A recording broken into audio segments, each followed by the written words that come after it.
వేసినారు. రొటీన్గా ఆయన పాపం సభ పెట్టినాడు అంటే 4 బూతులు, 5 ఛాలెంజ్లు, 6 తొడలు కొట్టే డైలాగులు, 2 గుడ్డలు ఊడదీస్తా అని 2 మళ్ళీ భాషణాలు, వాగ్భూషణాలు. ఈ టైప్లో షరామామూలుగా గత 18 నెలలుగా టైంపాస్ కార్యక్రమం ఏదైతే నడుస్తుందో ముఖ్యమంత్రి ముచ్చటపడుతుండు. కాబట్టి ఇప్పుడైనా ఎప్పుడైనా ఎక్కడైనా మేము రెడీ చర్చకు. నేను ముఖ్యమంత్రి గారు పేరు తీసుకొని మరీ పిలిచిండు. కేసీఆర్ వస్తాడా, కేటీఆర్ వస్తాడా, రాండ్రి అన్నాడు. నీకు కేసీఆర్ అంత లేదు కానీ మేము చాలు నీకు వస్తాం, మీరు ఎక్కడ పెడతారో పెట్టండి వస్తాం. కాకపోతే మేమంటే ఎప్పటికప్పుడు రెడీగా ఉంటాం, ఎందుకంటే ఇలా 10 ఏళ్ళు మునిగి తేలిన వాళ్ళం కాబట్టి మేము ఎప్పుడు రెడీ. కాకపోతే మీకు కొద్దిగా ప్రిపరేషన్ టైం కావాలి, మాకు తెలుసు. ఎందుకంటే మీ మంత్రులు గతంలో కూడా మేము శాసనసభలో మీరు ప్రతిపక్షంలో ఉన్నప్పుడు కూడా చర్చ పెడతామంటే మేము ప్రిపేర్ అయ్యి రాలేదండి అంటారు. ముఖ్యమంత్రి గారు అయితే ఆయనకు తెలుసు, మీకు పాపం బూతులు తిట్టడమేమో ఈజీ, చాలా ఈజీ కదా. బూతులు మాట్లాడడము, డైలాగులు కొట్టడం, గుడ్డలు ఉడదీస్తా అనడము, గుడ్డలు ఉడదీస్తేనే ఇందిరమ్మ గొప్పతనం తెలుస్తుంది అనడము, ఇవన్నీ చాలా ఈజీ.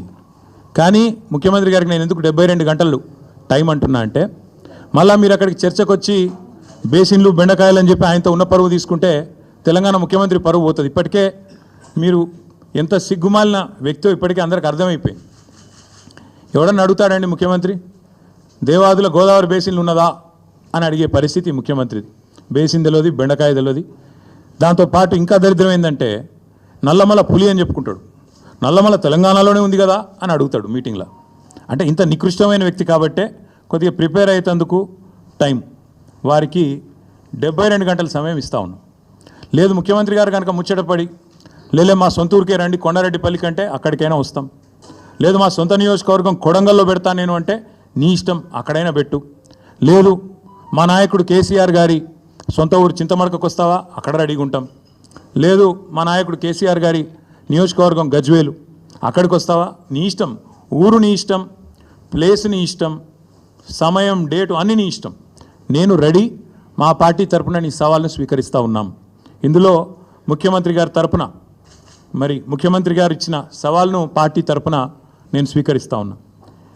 వాస్తవాలు చెప్పాలి అంటే దశాబ్దాలుగా దగాబడ్డ తెలంగాణను కేసీఆర్ గారి నాయకత్వంలో ముఖ్యంగా వ్యవసాయము, సాగునీటి రంగంలో ఎట్లాంటి విప్లవం సృష్టించినామో ప్రజలందరికీ ఇప్పటికే వారి అవగాహనలో ఉంది, వారి అవగతంలో ఉంది, వారి అనుభవంలో ఉంది.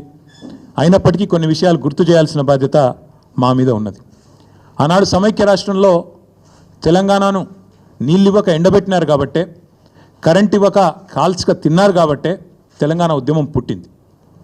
నీళ్లు, నిధులు, నియామకాలు అనే ఒక నినాదంతో ఆనాడు మేము ఉద్యమాన్ని నడిపాం. ఈరోజు ముఖ్యమంత్రి గారు కూడా అదే నినాదంతో పనిచేస్తున్నారు. నీళ్ళేమో ఆంధ్రాకు పంచుతున్నారు, ఆంధ్రాకు పంపుతున్నారు, బనకచెర్ల పేరిట ఇంకో పేరిట. నిధులేమో ఢిల్లీకి పంపుతున్నారు. ఇక నియామకాలు మీకు తెలుసు, ఆయన అనుయాయులకు, ఆయన తొత్తులకు కొంతమందికి నియామకాలు మాత్రం ఇచ్చుకొని బ్రహ్మాండంగా